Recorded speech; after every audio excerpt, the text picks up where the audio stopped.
Bonjour à toutes et à tous, j'espère que vous allez bien, très bien, c'est Nas Fitness pour une nouvelle vidéo et dans la série compléments alimentaires, là je vais vous parler rapidement de la vitamine C, des dosages et des bienfaits de la vitamine C.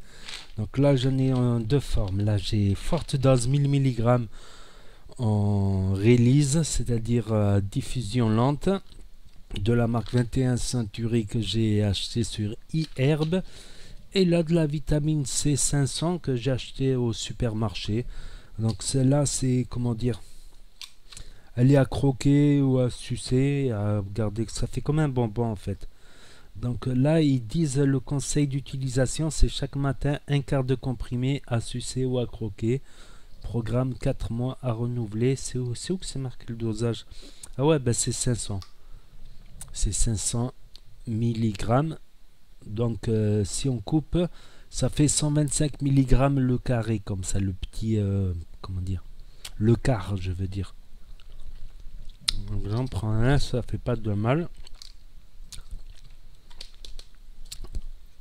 Donc, la vitamine C est-elle un complément alimentaire indispensable? Non.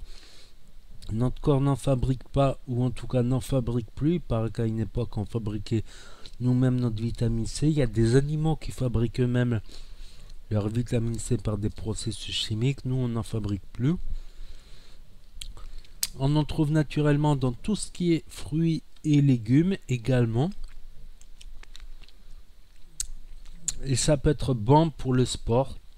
Nous, en musculation, par exemple, ou fitness, ou voilà, ou exercice physique, d'entretien physique, ça peut être important parce que, par exemple, ça va tamponner ou ça va, comment dire, éliminer les radicaux libres. Quand on fait des mouvements intensifs, tout ça, on dégage les radicaux libres. Donc la vitamine C lutte contre les radicaux libres qui seraient responsables de la destruction de fibres musculaires, etc. Ça c'est dans le volet musculation. Et à savoir que quand on fait de la musculation, ben, on transpire beaucoup. Et quand on transpire beaucoup, ben, on pourrait perdre, il me semble, cette vitamine C par la transpiration. Donc, les apports journaliers, si je ne me trompe pas, en France, c'est estimé entre 75 mg. Je dis pas de conneries. Je ne veux pas dire de bêtises dans la vidéo. Si je dis une connerie, je le marquerai dans le commentaire épinglé. Oui, c'est ça, entre 75 et 125 mg de vitamine C par jour. Pour un sédentaire, quelqu'un qui bouge pas, qui transpire pas. Mais nous, comme je vous ai dit, on transpire, ça peut passer par les pores de la peau. Donc nous, il nous faut bien plus que 125 mg. Allez, hop, c'est parti, j'en reprends un autre.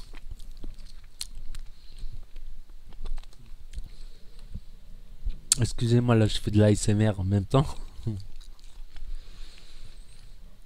Donc il nous en faut bien plus. Il y en a qui parlent de 1000 mg par jour pour les sportifs, 500 mg. Déjà 200 mg c'est pas mal. Ou même moins, vu que on va manger des fruits et des légumes dans la journée, donc on aura les apports de vitamine C. À savoir qu'il paraît que le corps ne peut pas absorber plus de 100 mg de vitamine C en 1 heure. Il me semble que c'est ça, en 1 heure. Donc c'est pour ça que cette version-là à 1000 mg, il est marqué prolonged release. Prolonged release, ça veut dire voilà, ça se donne dans le corps lentement. J'arrive même plus à traduire. Je l'ai dit au début de la vidéo en plus. Voilà, les 1000 mg, ils se diffusent lentement dans le corps sur plusieurs heures. Parce que si vous prenez 1000 mg de vitamine C comme ça, ben, il y a un gros risque que au-delà de 100 mg, tout le reste passe par l'urine.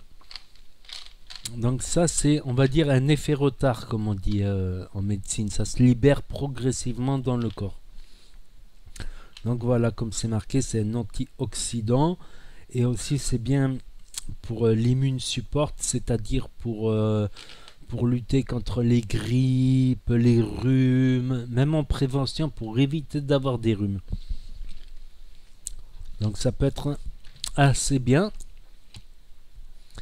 Et si on n'a pas de vitamine C, on peut avoir une maladie. Je sais plus comment ça s'appelle cette maladie. Le saturnisme. Non, c'est pas le saturnisme. Le saturnisme, c'est avec le plan. Enfin bref, je marquerai dans le commentaire épinglé. C'est une maladie qu'avaient les marins parce qu'ils partaient en mer pendant des mois et des mois. Il ne faisaient pas pousser des fruits et légumes sur le bateau. Donc quand on n'a plus de vitamine C dans le corps au bout d'un certain temps, eh bien, on peut devenir rachitique, tout le temps fatigué, voire mourir. À ce moment-là, il est conseillé des centaines et des centaines de milligrammes par jour en traitement sur 3 semaines. Donc il y avait des périodes où je me sentais très très fatigué avec des migraines, tout ça. Je me demandais si c'était pas ça et le fait que je mangeais moins de légumes. Donc je suis passé à manger plus de légumes et de fruits. Je termine le truc de la vitamine C là. Donc j'en mangeais beaucoup plus et je me complémentais beaucoup plus. À savoir qu'en faisant du sport, on en perd pas mal. Voilà, je crois que j'ai tout dit sur la vitamine C. N'hésitez pas à me dire en commentaire si j'ai oublié quelque chose ou si j'ai dit... je crois que j'ai été assez complet à ce sujet sans rentrer dans les détails non plus. Donc je ferai d'autres compléments alimentaires. Savoir que j'en ai testé beaucoup. Moi, je sais pas si je vais les reprendre, mais juste en parler un peu parce que j'en ai testé pas mal. Maintenant, je suis beaucoup moins complément alimentaire. À la limite, un multivitamine, de la vitamine C, des oméga 3, comme j'ai dit, la glucosamine pour les articulations, un peu de protéines en poudre pour après l'entraînement et les jours où je mange pas assez de protéines, par exemple. Donc n'hésitez pas à vous abonner si vous voulez suivre mes prochaines vidéos, à commenter, à partager, à vous abonner et n'oubliez pas le gros pouce bleu si vous voulez gagner 5 kilos de muscles, 5 kilos de muscles, non ça fait 1, 2, 3, 4, 5 kilos de muscles en 2 jours si vous mettez un gros pouce bleu et je vous dis à très bientôt les amis les potos pour de nouvelles vidéos, tests, revues et conseils fitness, mise en forme et musculation. Tchuss, merci d'avoir regardé.